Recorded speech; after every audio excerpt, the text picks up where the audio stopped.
¿cuál ha sido el mejor consejo que te hayan dado? Poner la mente al servicio del corazón y el corazón al servicio de la mente. Desde la ciudad más hermosa del tercer mundo llega Late Night Show.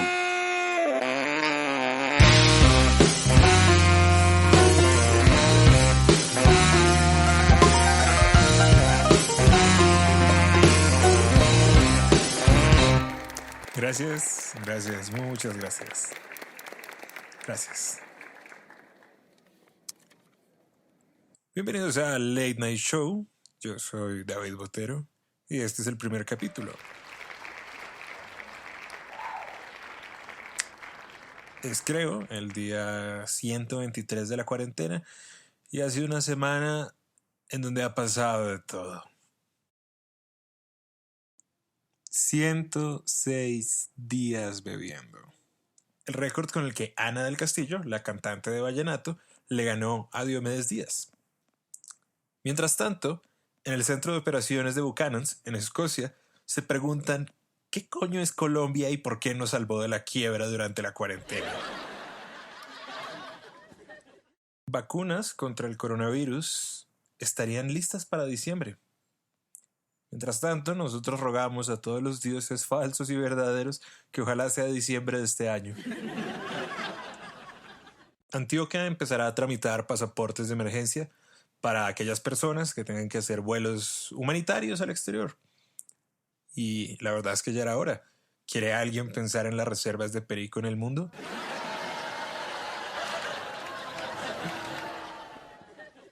China lanza exitosamente su primera misión a Marte. Así es, para competir con Emiratos Árabes y con Estados Unidos, que ya habían hecho también sus misiones a Marte enviando sondas. Se cree que para febrero de 2021 la sonda china estaría ya recorriendo el planeta rojo. Lo cual es curioso, porque para la misma fecha vamos a seguir esperando esos pedidos que hicimos por AliExpress y Wish.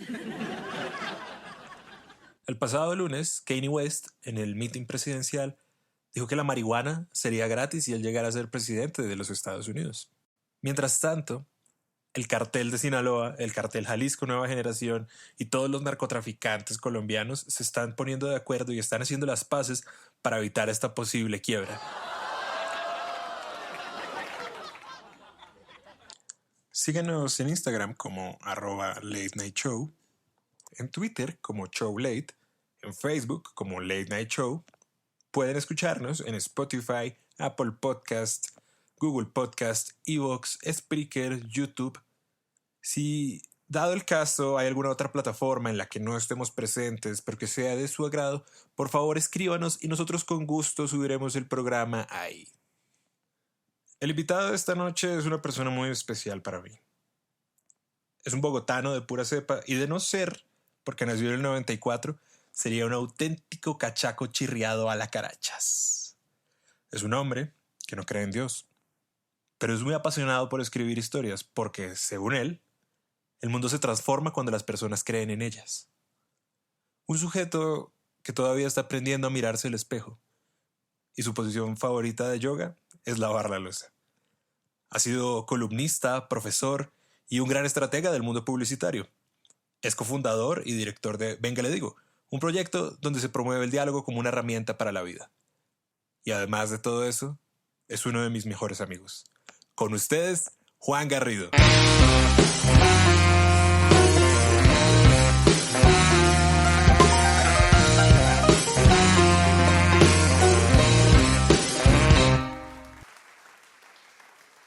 Gracias David, gracias. Estoy muy feliz de tenerte aquí, Juanito. La verdad es que llevaba mucho tiempo queriendo hacer esta entrevista. Lo sé.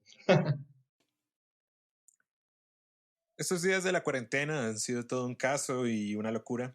Y, en fin, para empezar, quería preguntarte, para ti, ¿qué es lo mejor de la cuarentena? Lo mejor de la cuarentena, David, ha sido la inevitable mirada a los ojos a la muerte que nos ha tocado a todo el mundo, en la medida en que esta situación representa un peligro a nivel planetario para el ser humano. Y me parece que es necesario de vez en cuando recordar que nos vamos a morir. Nunca está de más ese empujoncito en la espalda. Coño, empezamos por lo alto y lo peor de la cuarentena que ha sido. Bueno, sacando de la ecuación lo obvio, que tiene mucho que ver con las desigualdades sociales y todo lo que eso implica, a nivel personal, lo peor de la cuarentena tal vez ha sido no poder disfrutar de la ciudad como lo hacía antes, y es justo ahora donde me doy cuenta de lo mucho que disfrutaba de la calle, cosa que antes no era tan consciente, para serte honesto. Ok. Me encanta que hayas mencionado la ciudad, porque justamente la siguiente pregunta que quería hacerte tenía que ver con eso. Y es sobre el espacio público y sobre tu proyecto Venga Le Digo. Cuéntanos, ¿qué es Venga Le Digo?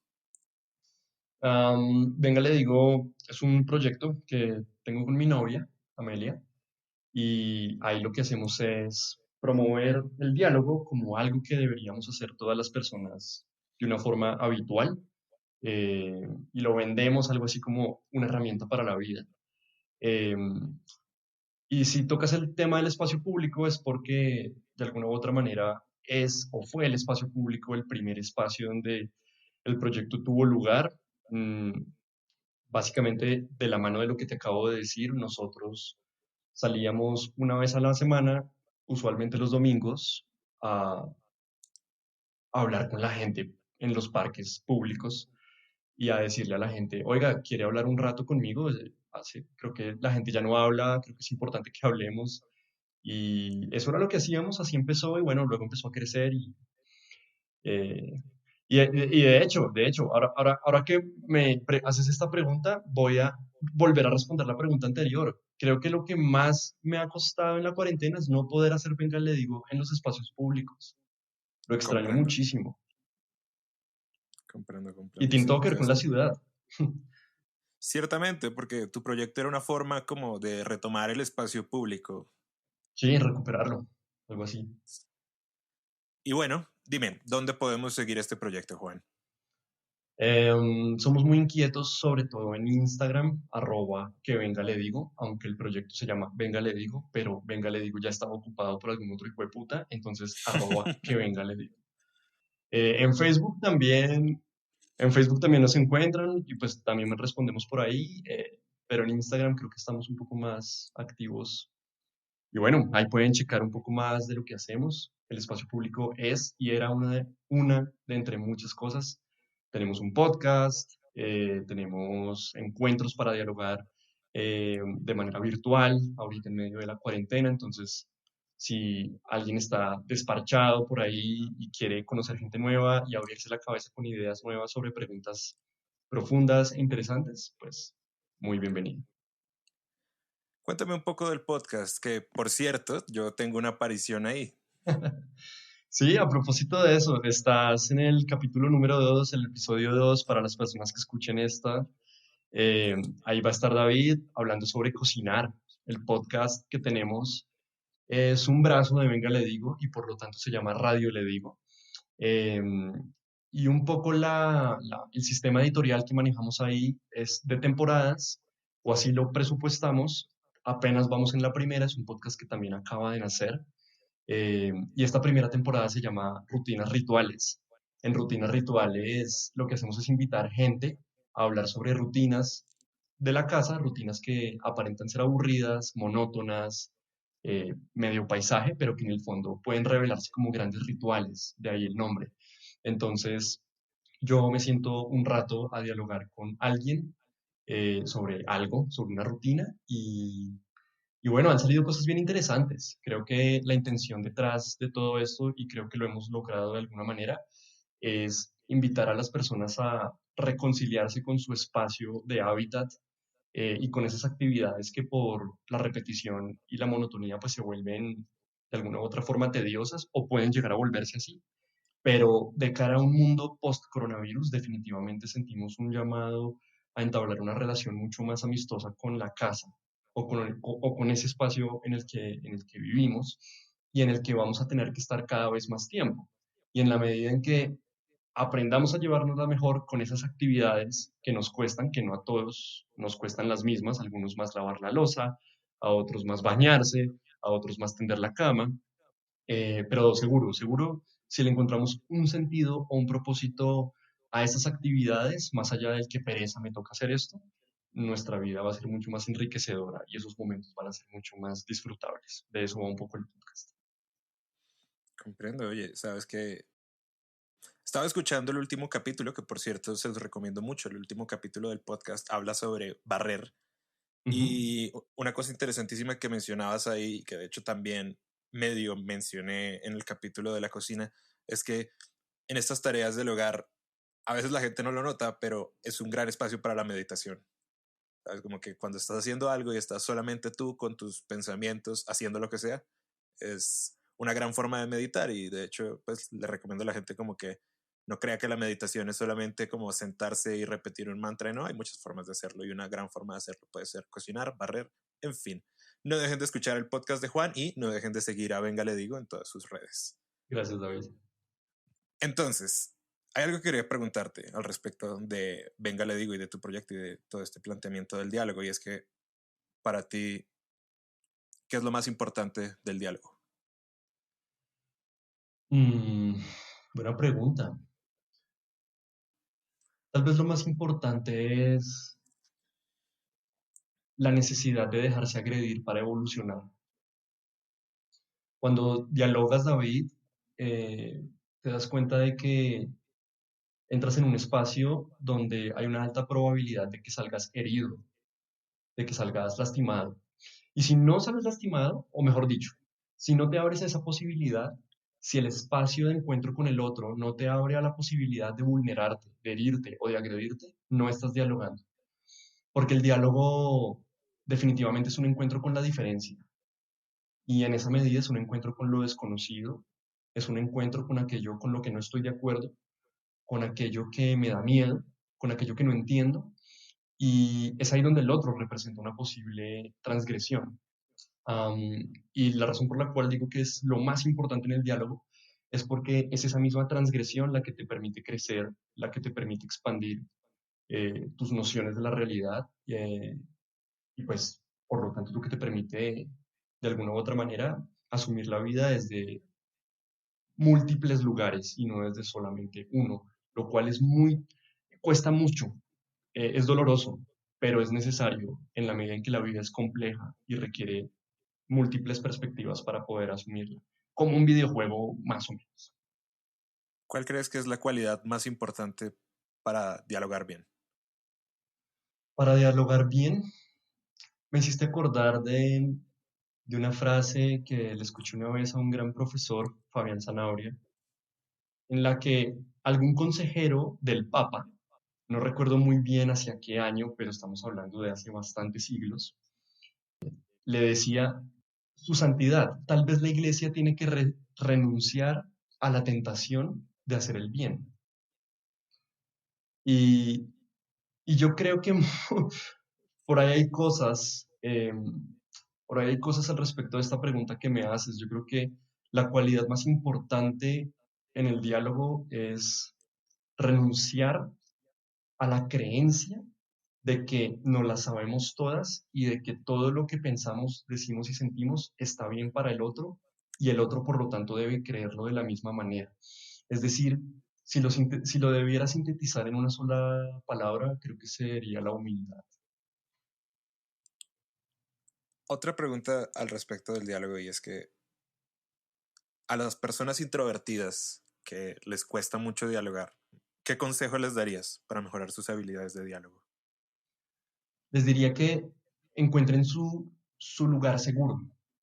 El diálogo solo se permite y solo aparece, solo es un ejercicio que acontece y que se permite en la medida en que nos sentimos seguros. Por más extrovertido que seas, si el espacio, si el tiempo, si la persona con la que vas a dialogar no te inspira un ánimo de seguridad, difícilmente vas a abrirte, vas a permitirte esta vulnerabilidad de la que te hablaba antes. En la medida en que aprendes a dialogar cada vez más, configurar esos espacios es más fácil y depende digamos que necesitas menos filtros o contemplas menos filtros para ejecutarlos. Es la razón por la cual de pronto personas como tú o como yo, que somos anfitriones de podcast y tenemos más confianza en nosotros mismos o somos más extrovertidos, mm, sentimos la necesidad de pasar por menos puntos a chequear o por filtros para sentirnos seguros en un espacio de conversación. Una persona introvertida eh, tal vez tiene más filtros o más checkpoints en su lista para validar antes de entrar en uno de estos espacios.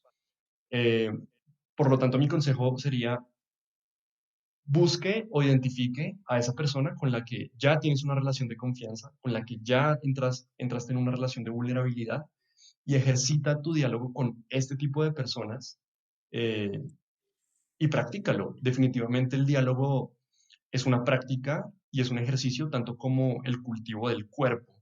Es decir, si no lo practicas, no lo aprendes y en la medida en que lo practicas y lo practicas cada vez más, lo aprendes cada vez mejor, como ir al gimnasio.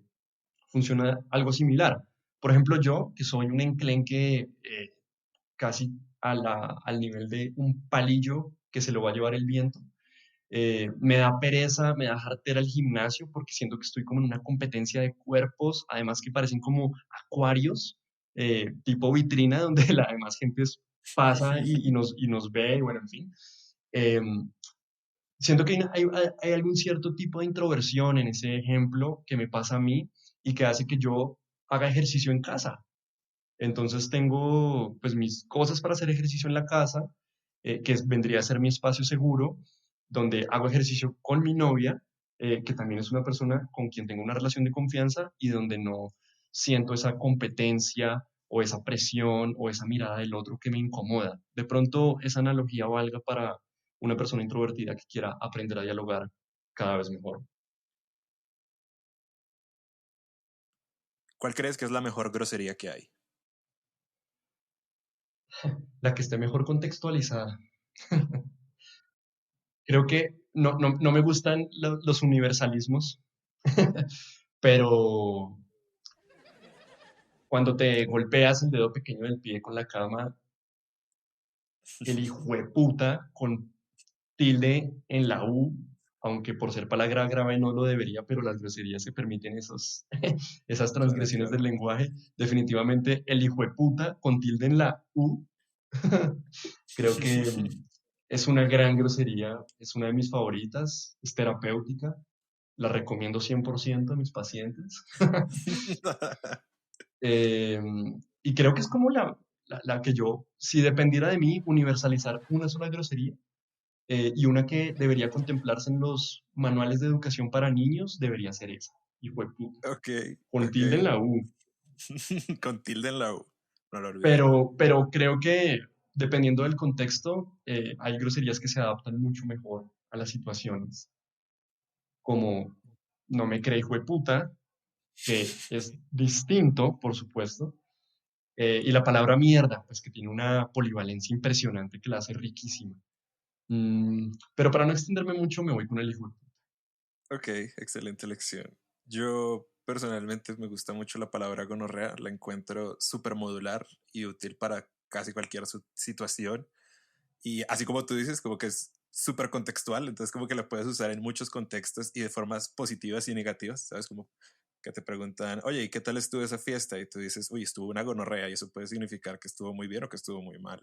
Ahora que dices eso, creo que esa es una de las grandes cualidades y propiedades de las groserías, que las groserías mm, son una moneda que tiene esas dos caras, son palabras que extraes de otro contexto y lo pones en este y significan otra cosa. Casi que todas las groserías tienen esa plasticidad y creo que es la plasticidad lo que les permite posicionarse como groserías en boca de un montón de gente. Si no tuvieran ese grado de flexibilidad y se permitirían, y si no se permitieran tantas transgresiones en el lenguaje, pues no funcionarían como groserías tal vez.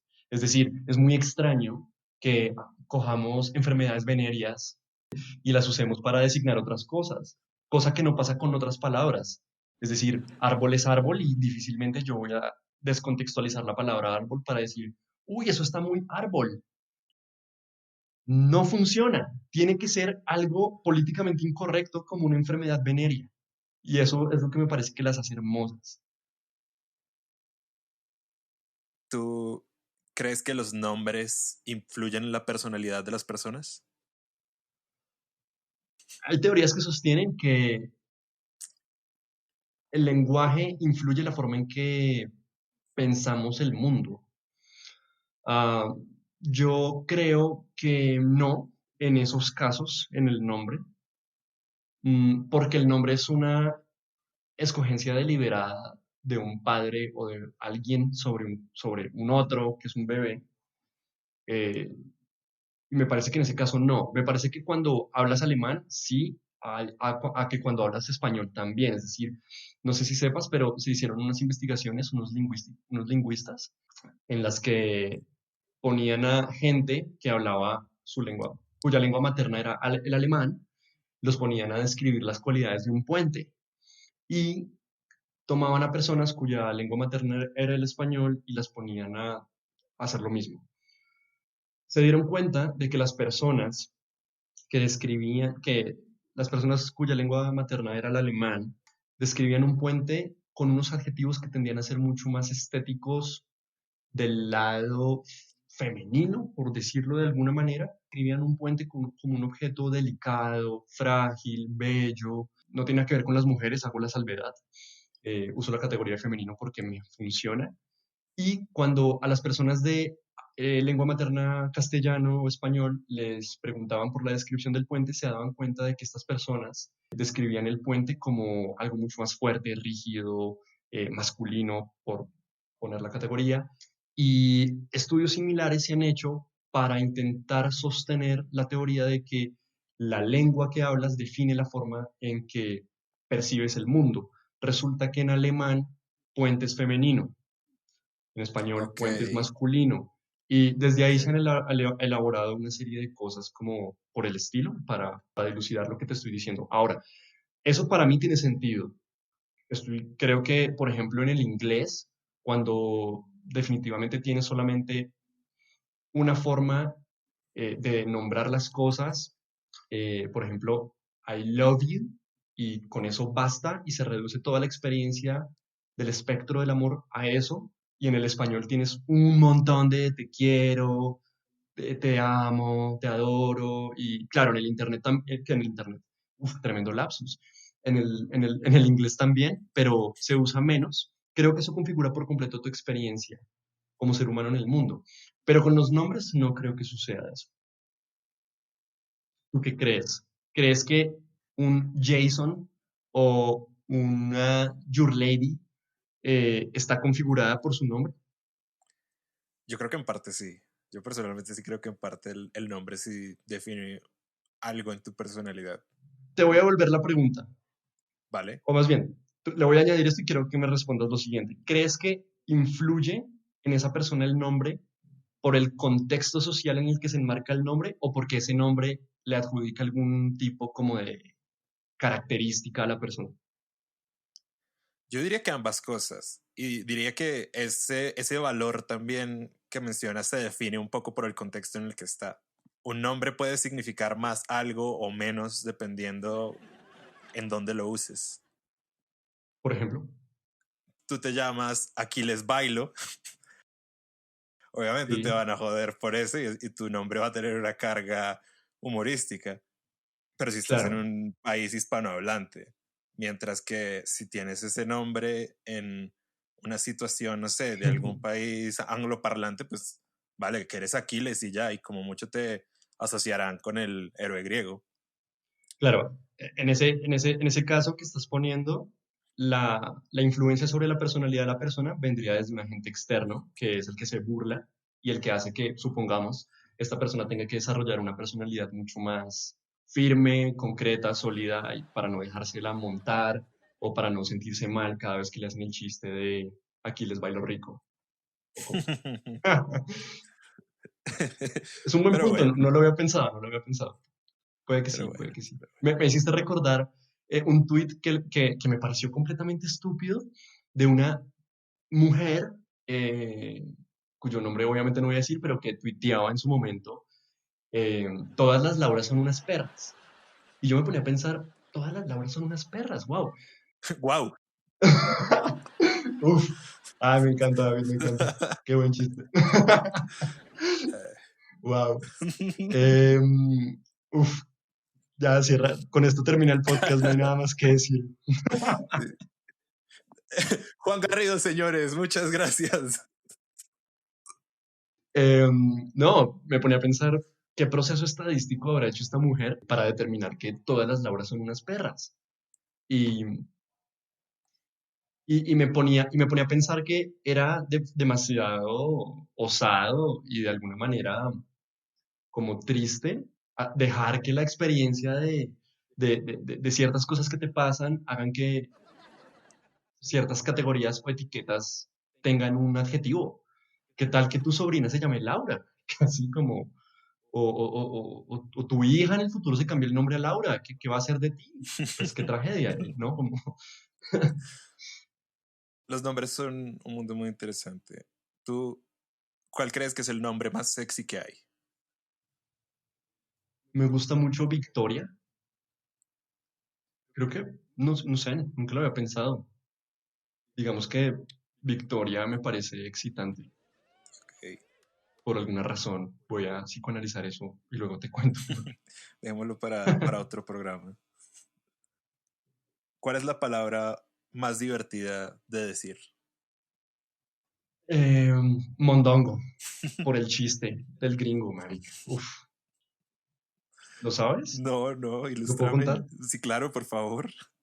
Llega un gringo a un restaurante paisa y le pide a la mesera lo siguiente: señorita, por favor me trae un mamá no te vayas. Y la señorita le dice, ¿qué?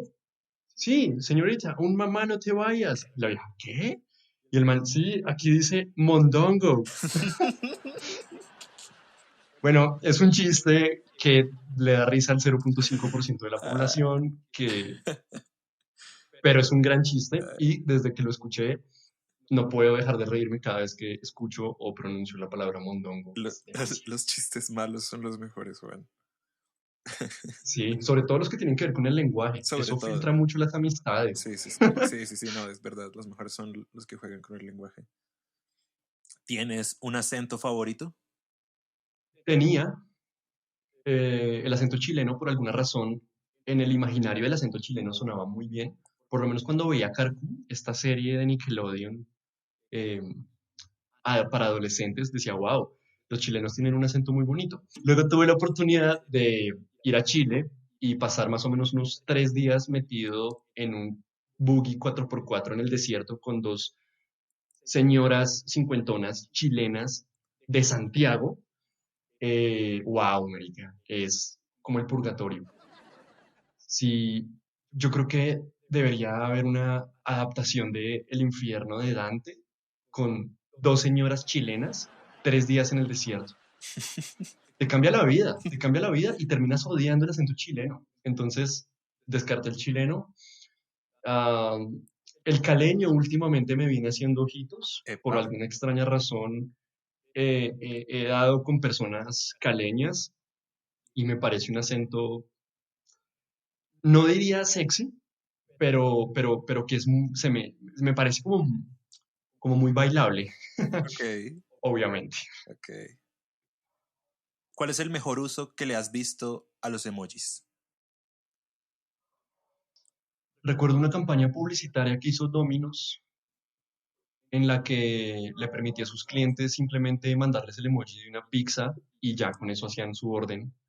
Me pareció muy estratégico, muy eficiente y creo que por ahí puede haber algo chévere. Sin mencionar las múltiples coqueterías y intenciones ocultas que se pueden manifestar mediante un emoji. Pero me quedo con lo de la pizza. Ok. A propósito, ¿cuál es tu pizza favorita? Hmm. Bueno, resulta que hace un año más o menos me vine a vivir con mi novia a Chapinero y da la casualidad de que hay un Pampaya muy cerca. Un día pasábamos por ahí y yo recordé que la pizza de Pampaya me gustaba mucho cuando era pequeño, por alguna razón mis papás traían a casa mucha pizza de Pampaya. Y luego la dejé de consumir y en ese momento que pasamos por ahí le dije, ah, mira, hay un Pampaya muy cerca a la casa, ¿por qué no pedimos uno de estos días una pizza a ver qué tal? Em, Ella es vegetariana, yo casi no como carne y ellos tienen una pizza de vegetales que resultó ser una pizza ni la hijo de puta, con tilde en la U. Eh, y yo creo que esa podría ser, esa podría ser una muy, muy buena pizza. Ok. ¿Sabes? Estaba pensando que esas preguntas de cuál es tu no sé qué favorita, que son re difíciles, Sí, sí. eh, no deben pasar por el lugar de cuál ha sido la mejor experiencia de pizza que he tenido en mi vida, Ah, porque sin duda ha habido muchas otras mejores pizzas, pero que resultan ser episodios muy puntuales en la vida de una persona, como, no sé, recuerdo haber tenido el grandioso privilegio de vivir en Chicago, donde está el Deep Dish Pizza, que es una pizza pornográfica, eh, que es deliciosa, pero pues simplemente la consumí un par de veces y ya. Creo que la favorita está en el orden de cuál es la que más pides, aún teniendo miles de posibilidades alternas. Y yo creo que la pizza de Pampaya ocupa ese lugar. Es un muy buen precio, está muy bien hecha, tiene vegetales muy frescos y me queda al lado. Y no te cobran el puto domicilio. ac- Entonces, eso lo hace ser una gran pizza. aclaro que no nos están pagando por esto. Ah, claro, ¿no? Sí, Ojalá, igual no estaría mal, no estaría mal, pero ojalá. claro que no. Bueno, si tuvieras un presupuesto ilimitado, y por ilimitado me refiero de verdad como todo el dinero del mundo, para hacer un museo, ¿de qué sería el museo? Wow, ¿de qué sería el museo? Bueno, mira, hace poco leí un libro que se llama em, Arte Duty Free, de una videoartista y ensayista que se llama Ito Steyer. Y ella tiene un capítulo que habla sobre el papel que juega el museo en la sociedad. Resulta que el papel que cumple el museo en la sociedad es de sepultar el pasado en el pasado. Si el pasado tiene la posibilidad de volver al presente, es decir, de hacerse futuro, tenemos un problema. Por eso los tanques, los cañones tipo coloniales se llenan de cemento cuando pasan a ser esculturas, porque están sepultados en el pasado y dejan de cumplir su función original, que es la de ser cañones, pasan a ser un objeto histórico. Y los museos, y yo estaría muy de acuerdo con eso que dijo Vito Steyer, porque siento que la función que cumple el museo es de ser un garante de la historia de la humanidad y en ese sentido es un lugar de contención de la historia, es decir, lo que entra en el museo para que sea legítimamente una pieza de museo es que sea un pasado que no volverá, creo yo, o me gustaría poner eso sobre la mesa. Ok, Y en ese orden de ideas, a mí me gustaría hacer un museo de todas las decisiones que no tomamos en su momento y de las cuales nos arrepentimos. coño, coño, eso está fuerte. Me encantaría, ¿sabes? O sea, con todo ese dinero lo que haría es una gran campaña de recolección de historias en todo el mundo y mandaría a hacer unos libros de relatos, de microrelatos de las decisiones que no tomaron los bogotanos, las decisiones que no tomaron los de X ciudad, colombianos, en fin, como que sería muy chévere hacer este tipo de arqueología del saber a partir de las decisiones que dejaron de tomar las personas y de las cuales se arrepienten, segmentadas por rasgos demográficos. Sería muy interesante. ¿Con qué colombiano muerto te gustaría sentarte al lado durante un vuelo de 10 horas? Bueno, no, sin duda, Estanislao Zuleta, de primerazo. Creo que Estanislao Zuleta fue, bueno, es obvio y es evidente que fue uno de los grandes filósofos colombianos. eh, y sí, yo creo que, pues bueno, tú sabes, a mí el mundo de la filosofía me gusta muchísimo y creo que una de las cosas que más nos cuestan como latinoamericanos a las personas que nos gusta la filosofía es pelearnos con la hegemonía del conocimiento filosófico que está súper establecido y que tiene mucho que ver con Europa y con Estados Unidos, que es donde se produce, digamos, hegemónicamente este conocimiento. Y en ese orden de ideas, entrar a la búsqueda de un conocimiento propio o de pensadores locales es difícil porque pues tienes que lucharte contra eso. Y cuando descubres que tu país y un país como Colombia, en el contexto que está ahí, que emerge como país Colombia, tener un pensador como Estanislao Zuleta me parece genial. Y creo que estar en un vuelo con él durante 10 horas sería increíble. Con Esperanza Gómez también, pero creo que Estanislao Zuleta le gana. Si pudieras saber la verdad sobre cualquier conspiración, pero mueres justo después de saber la verdad, ¿cuál sería?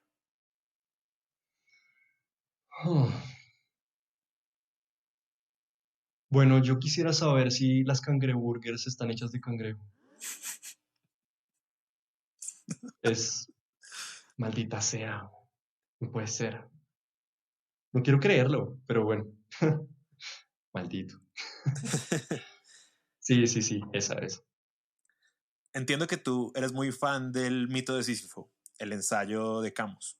Quisiera saber, si tú fueras Zeus hoy en día, ¿cómo sería tu castigo ejemplar para alguien como Sísifo? Bueno, solo quiero hacer una salvedad y es que soy más fan del mito que del libro. Vale, excelente, yo también, de hecho.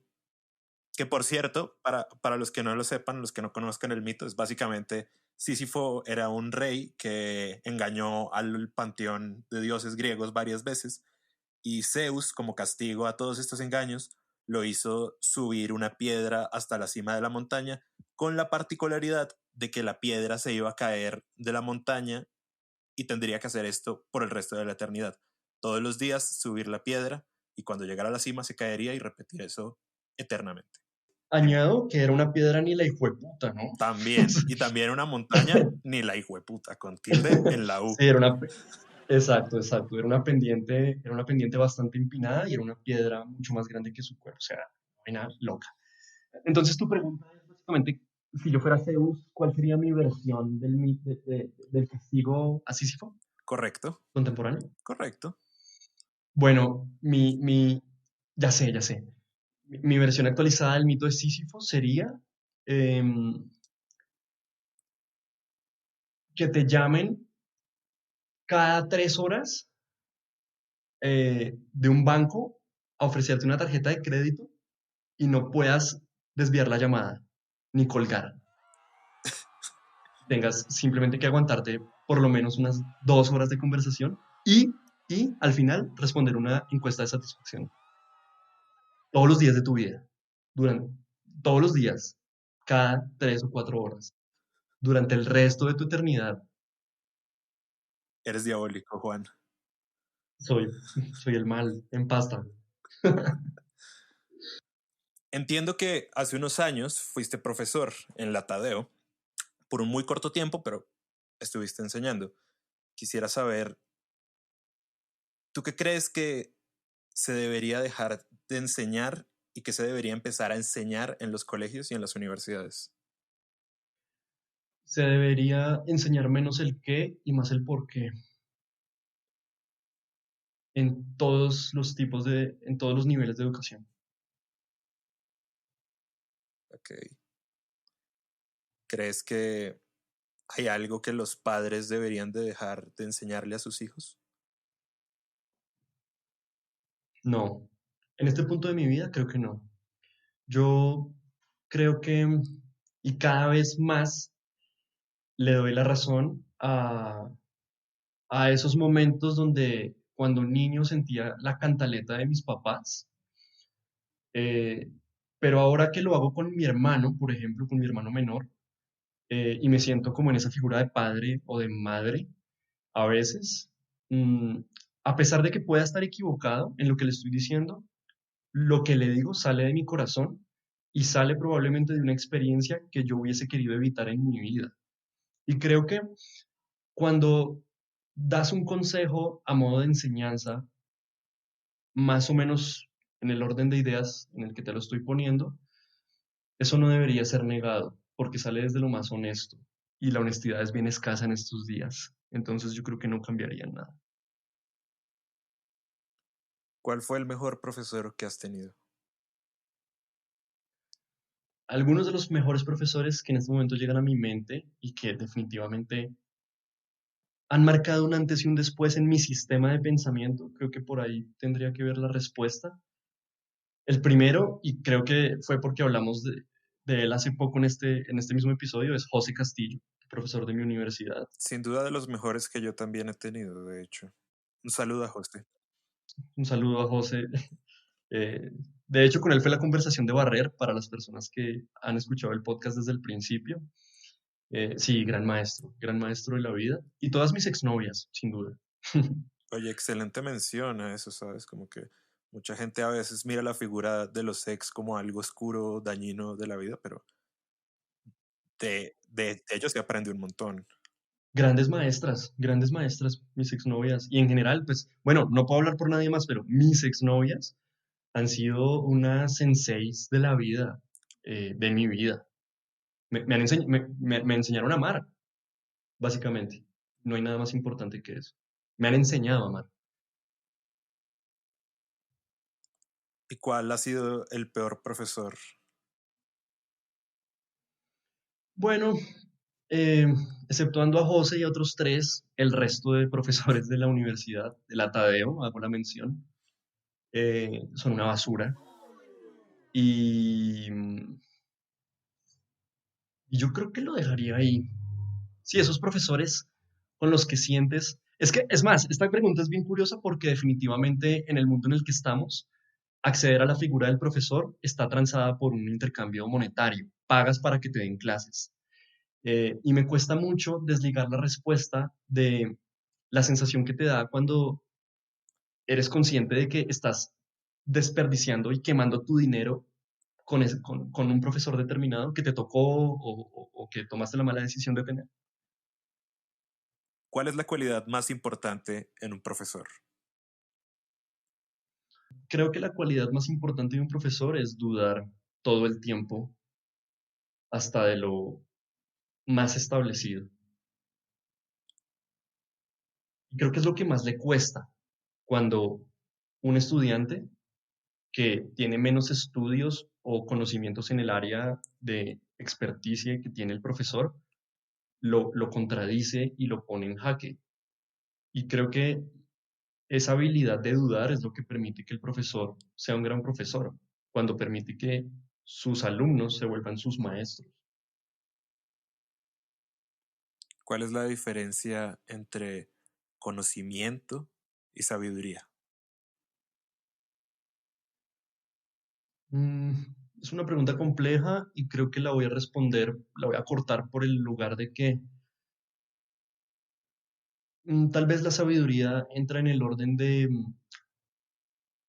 aquellas cosas que aprendes que tienen más que ver con una experiencia directa de la vida y no con una serie de información que procesas y entiendes y que puedes aprender desde la distancia o desde la virtualidad de un libro o de una conferencia o de un manual. Y agrego que la sabiduría te permite vivir mejor. El conocimiento no siempre. ¿Qué es lo mejor que un estudiante puede hacer por su profesor? Está muy ligado a lo que me preguntaste ahora y creo que tiene mucho que ver con hacerlo dudar, eh, hacerle temblar su sistema de creencias. Eso es lo mejor que un estudiante puede hacerle a un profesor, para mí. ¿Hay algún descubrimiento científico, además de la cura para el COVID, que crees que cambiaría el mundo de la noche a la mañana? Sí, por supuesto, la cura contra la apatía. ¿Qué experimento poco ético beneficiaría mucho a la humanidad? Uf, yo creo que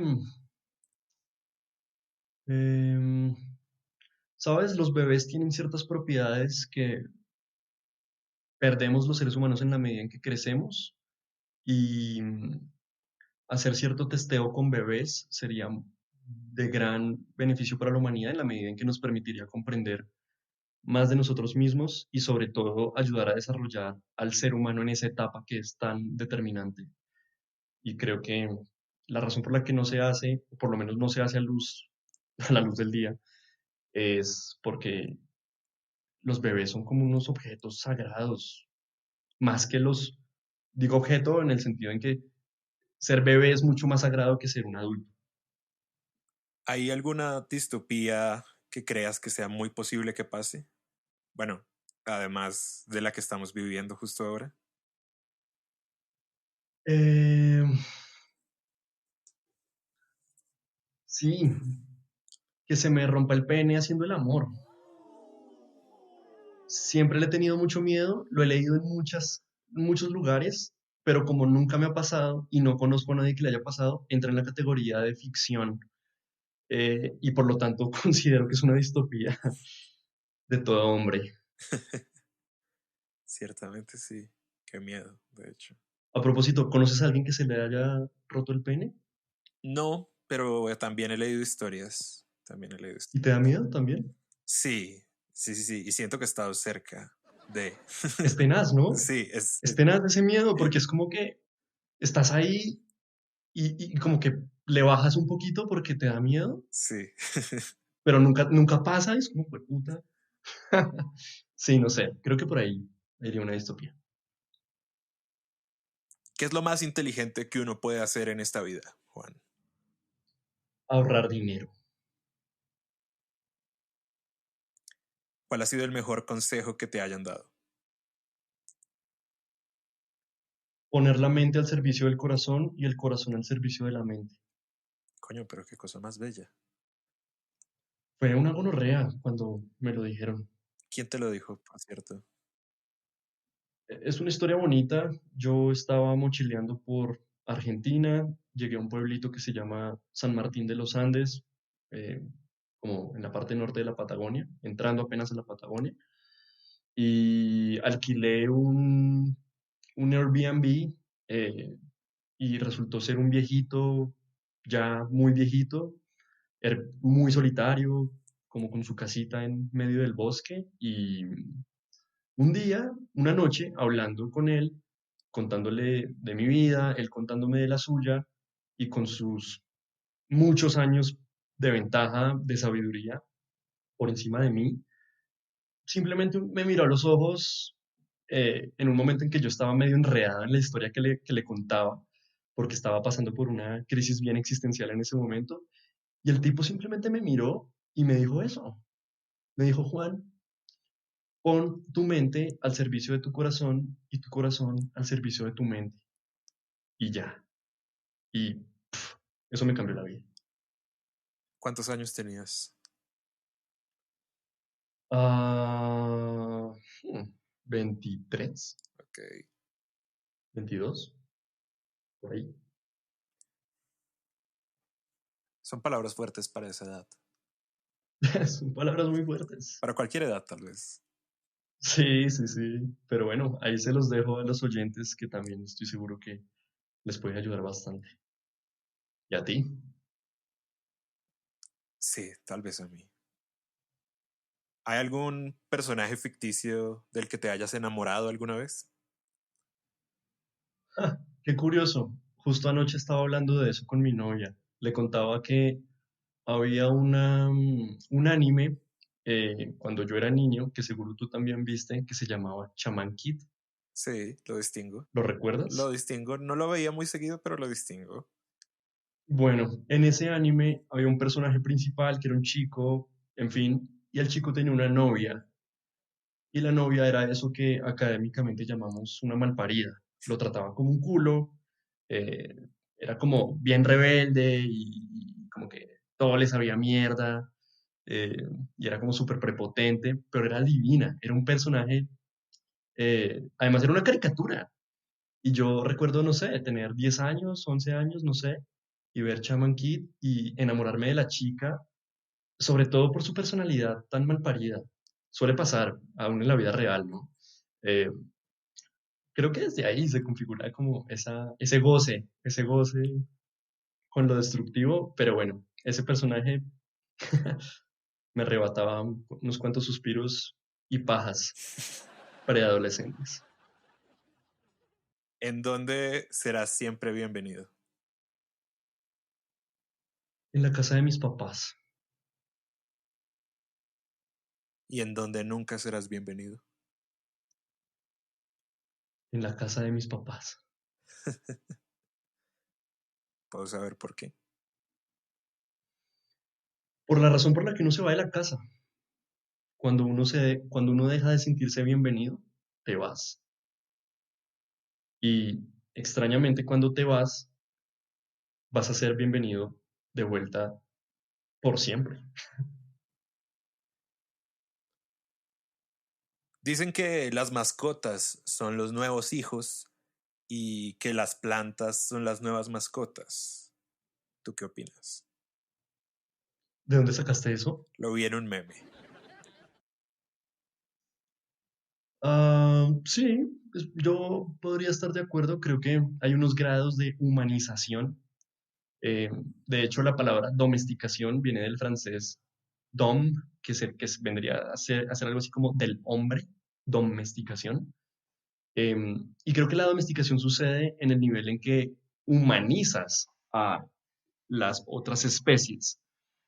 Creo que no hemos llegado al punto de ponerle medias a las plantas o trajes a las plantas como si a los perritos y a los gatos a veces.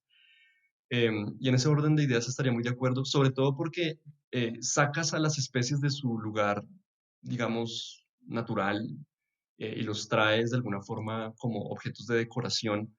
En parte, no estoy diciendo que uno tenga plantas para tenerlos como objetos de decoración, pero sin duda cumplen un papel fundamental en la estética del hogar. Y lo cual también pasa con los hijos y con los animales, claro. ¿Cuál ha sido el mejor concierto de tu vida? Sí, bueno, pues el primero que se viene a mi cabeza es en un estéreo picnic. Había una banda, una vez que me gustaba, ya no me gusta tanto realmente, pero me gustaba mucho, que se llama Tame Impala. Ah, y recuerdo que con el grupo de amigos que eran muy cercanos a mí, con el que estaba en ese momento en ese festival, nos metimos un ácido de muy buena calidad, y yo lloraba. Yo no entendía nada, pero lloraba y sabía que estaban ahí. No me acuerdo de nada, pero sin duda es de los mejores conciertos en los que he estado. Y otro, una banda eh, que se llama Falls, también como muy famosa por estos días. Vinieron una vez a Bogotá. eh, fue muy primitivo, hacía mucho calor, todo el mundo como que se empezó a quitar la ropa, empezaba todo el mundo como a empujarse entre todo el mundo, pero con amor, no con violencia, como en el Rock al Parque, donde los skinheads le jalan las patillas a los emos, les rompen las cabezas. Como debe ser. Eh, Como debe ser, sí, las cosas han cambiado, todo tiempo pasado fue mejor, pero ese concierto de Falls fue muy bueno porque sentí ese sentido como de tribu danzando alrededor del fuego de una forma muy extática, al son de una música muy rápida y fue muy bonito. Creo que lo dejaré en esos dos por ahora. Si fueras un color de una caja de crayones, ¿cuál serías, Juan? Creo que sería verde manzana.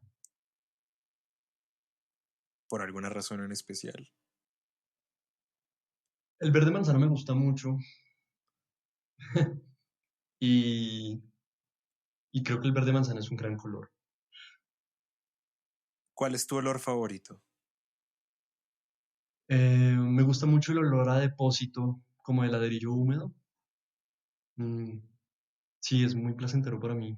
¿Me lo podrías describir? Yo, de hecho, no tengo olfato y me gusta escuchar cuando la gente describe un estímulo de algún sentido.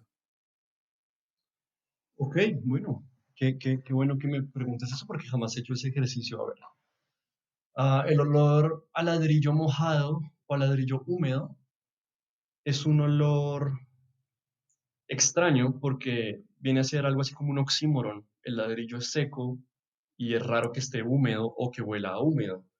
Entonces esa sensación de que el ladrillo está mojado es rara por defecto. Y digamos que por lo mismo, en el momento en que lo percibes, sientes algo así como un cortocircuito en tu cabeza que no te permite identificar muy bien a qué huele, pero sabes que tiene que ver con la tierra.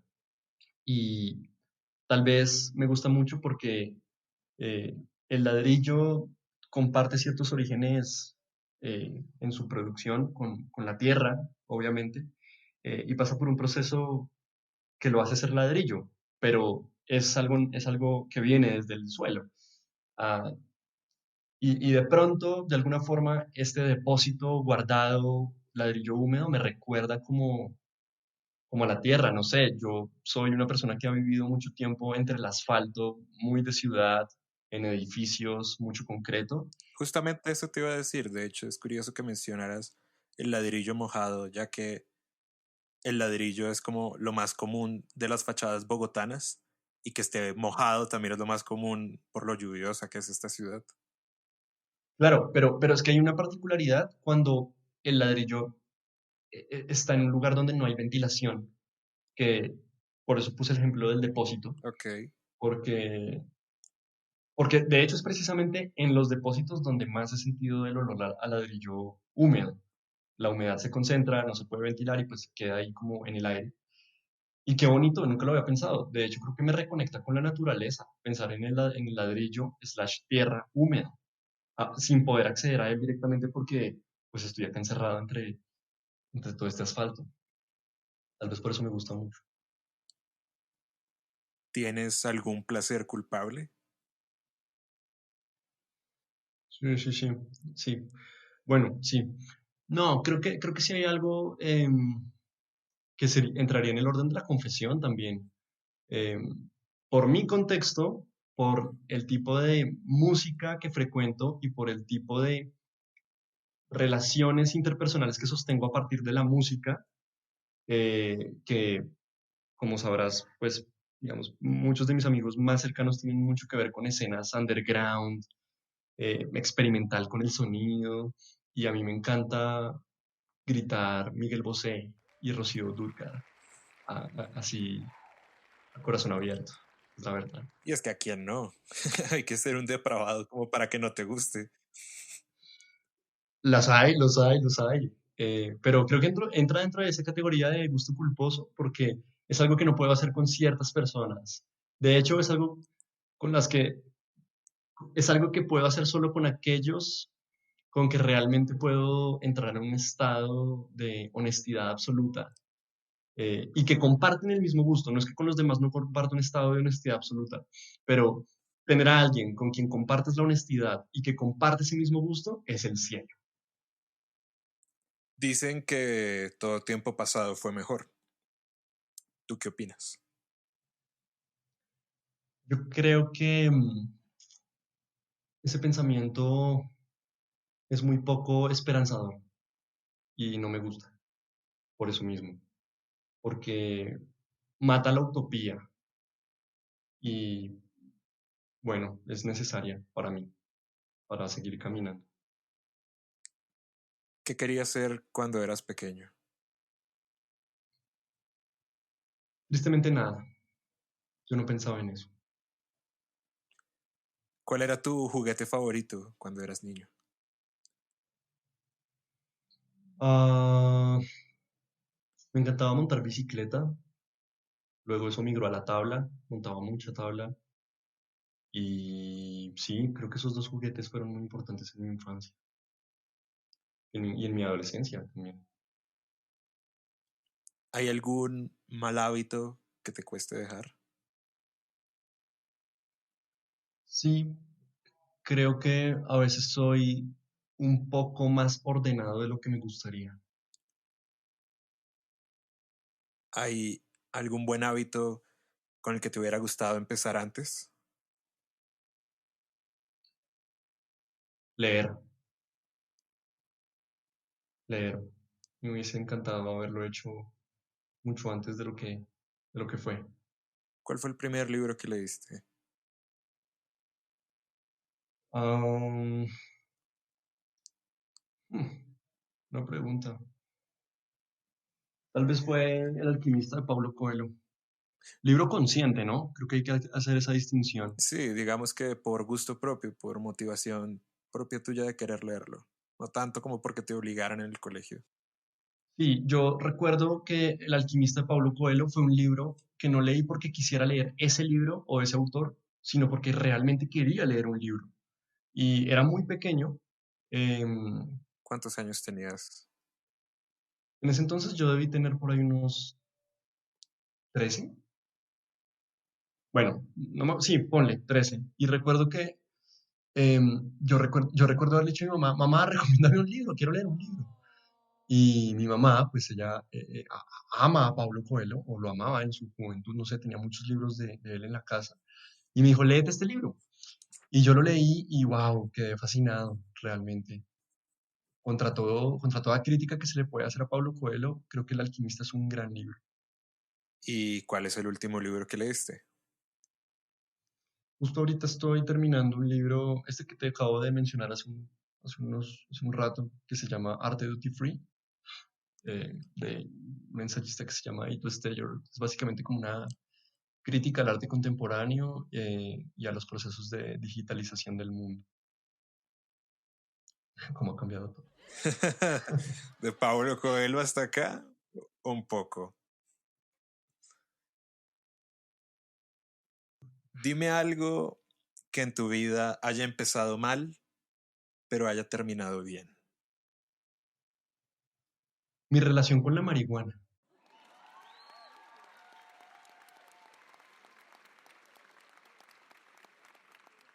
¿Por empezó qué? muy mal. Ok. No, porque pues empezó a esa edad tipo 16 años, 17 años, en la que uno pues simplemente quiere reafirmar su existencia destruyéndola.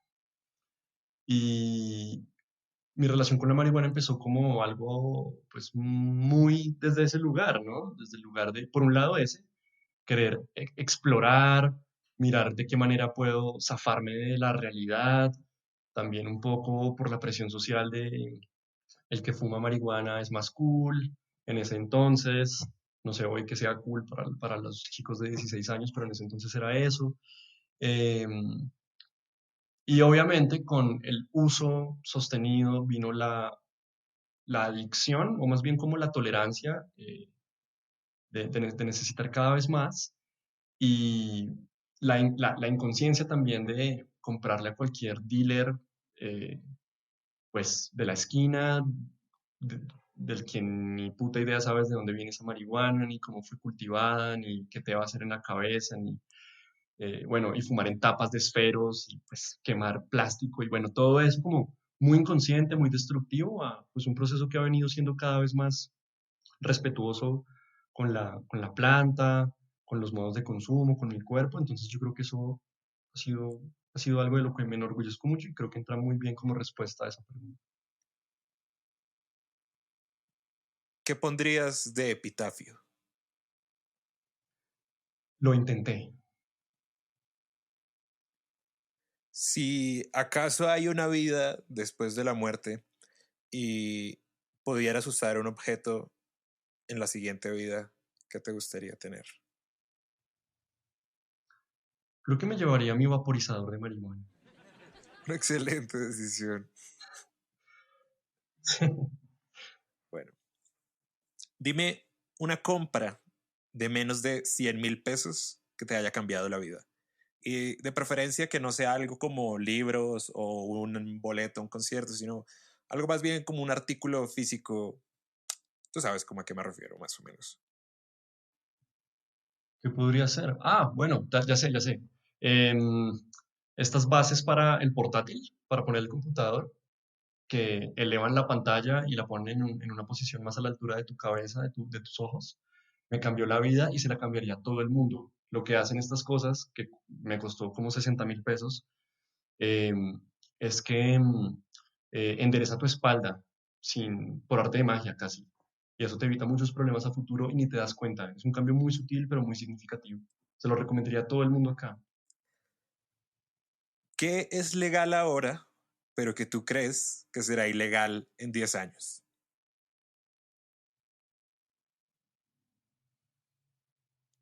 Decir que no.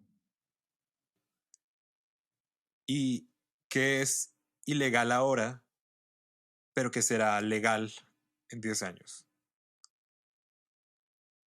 La necrofilia.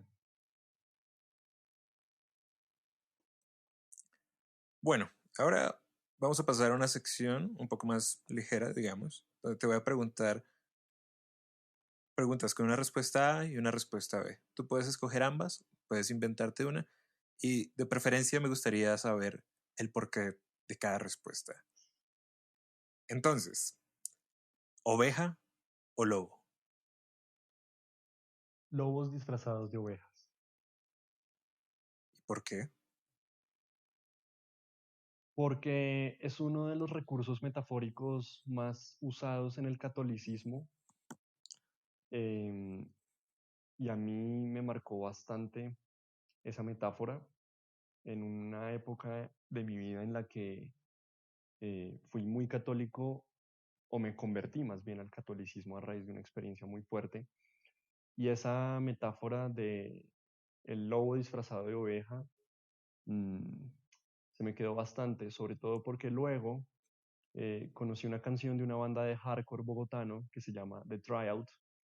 Y en la canción hay una parte que dice, solo veo lobos disfrazados de ovejas. Entonces me terminó de gustar aún más. Creo que no hay ovejas puras ni lobos puros.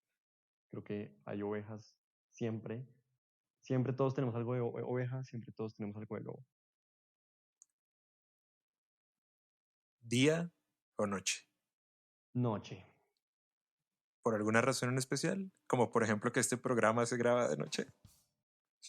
Mm, bueno, creo que por la dinámica que sostengo día a día, de en el día estar haciendo cosas en función de un trabajo eh, a nivel profesional, donde tengo que rendir y cumplir con ciertas cosas, en la noche me permito de pronto un poco más de calma y espacio para mis propios ritmos y mis propias necesidades. Entonces, eh, me gusta mucho la noche por eso, más tranquila. Joy Division o New Order. New Division. ¿Y por qué no Joy Order? Porque mi corazón está un poquito más inclinado hacia New Order. ¿Alguna canción en especial? Uf, Bizarre Love Triangle, tal vez. ¿Prosa o poesía? En algún momento me gustó mucho la poesía, ahora me voy con la prosa. Me parece que, o más bien, prefiero ahora la prosa en la medida en que me di cuenta de lo insuficiente que era yo para la poesía. ¿Frío o calor? En este momento el calor, porque tengo mucho frío. Son noches frías en Bogotá últimamente. Más cuando vives al lado de la montaña. ¿Separador o doblar páginas? Doblar páginas. Es usted diabólico, señor Garrido. ¿Por qué? Para mí doblar páginas es un atentado. ¿Aún con tus propios libros? Con el libro que sea. ¿Por qué? No, porque se deterioran las páginas. Doblar puede Se hacer... deterioran. Sí, doblar una página puede hacer que se rompa el papel. Depende del doblez. Puede ser un doble en la puntica muy sutil. Yo tengo toda una política frente al doblado de páginas, de hecho. ¿Podrías contarme? Claro, de hecho, esa es una política que en defensa del doblado de hojas. A mí me gusta pensar los libros como objetos que se completan en la medida en que son intervenidos por quien los lee. Así como subrayarlos, escribir sobre ellos, doblar las páginas, hace que la experiencia del libro, hace que la esencia del libro sea realmente como potenciada en la medida en que el libro no está escrito del todo en su última letra, en su última palabra al final de él, sino que se escribe constantemente en la medida en que lo lee alguien. Si yo te presto uno de mis libros y tú lo ves todo rayado o doblado en algunas páginas, tú vas a leer ese libro, pero además vas a leer el libro que leyó Juan, porque estos dobleces, estas modificaciones en el libro, hacen parte de su identidad en la medida en que pasaron por mí. Dejarlo intacto para mí sería, de alguna u otra forma, no darle la memoria de mi experiencia con el libro.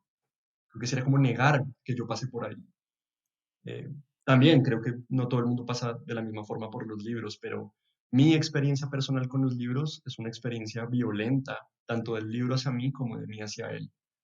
Y en esa medida creo que es importante dejarle marcas, así como el libro deja marcas en mí. Coño, nunca lo había visto así. Y ahora me siento como un cobarde por separar las páginas. Nunca es tarde, nunca es tarde. Bueno, ahora para ir cerrando, vamos a pasar con una sección de recomendaciones que tú me recomiendes a mí y a todos los oyentes. Entonces, Ok, una película, una película, Buscando a Nemo. una serie, Recomendaría The Midnight Gospel. un canal de YouTube, La Fonda Filosófica, para quienes les guste la filosofía, es un profesor que divulga filosofía, entonces la explica de una forma muy fácil, muy sencilla para gente que no es del palo académico. un libro, El manjar de los dioses de Terence McKenna, para reconciliarnos con la naturaleza y con las plantas sagradas. un álbum, The West of Eden, el occidente del Edén, de una banda que se llama HMLTD, HMLTD. Es una banda muy contemporánea, británica, que me parece está marcando la historia contemporánea de la música británica, lo cual no es un detalle menor, teniendo en cuenta que es Gran Bretaña para la música rock en la historia. Recomendaría mucho ese álbum porque además el álbum es un anuncio de la muerte de Occidente y del pensamiento occidental europeo, y son los mismos europeos narrándolo, la muerte de su propio sistema de pensamiento. Además, es un álbum que mezcla un montón de géneros a partir del rock y de ahí en adelante, muy propios de Inglaterra, y de muchas de sus figuras. Entonces es una mezcla entre Iggy Pop, David Bowie, The Cure, en fin, como un montón de bandas. Con indie además hay algo de Arctic Monkeys y de todas estas grandes bandas que han escrito como la historia de la música británica, pero mezcladas con lo contemporáneo que tiene que ver mucho con esas nuevas como vicios digitales de mezclar muchos géneros y hacerlo muy, muy bien, como los británicos siempre lo hacen. Entonces creo que recomendaría eso. una canción, En el álbum hay una canción que me parece muy bonita que se llama eh, Satan, Luella and I, como Satán, Luella y yo en español. Me parece muy buena porque, bueno, me parece muy buena y la recomendaría. una comida, Ceviche de mango, delicioso, muy fácil de preparar. y ahora para terminar, ¿hay alguna pregunta que te hubiese gustado que te hiciera? Ah, me hubiese gustado que me preguntaras mi relación con la religión, con mi espiritualidad, pero no me hubiese gustado respondértela. Ha sido un placer, Juan, un gran programa. Espero volver a tenerte por acá.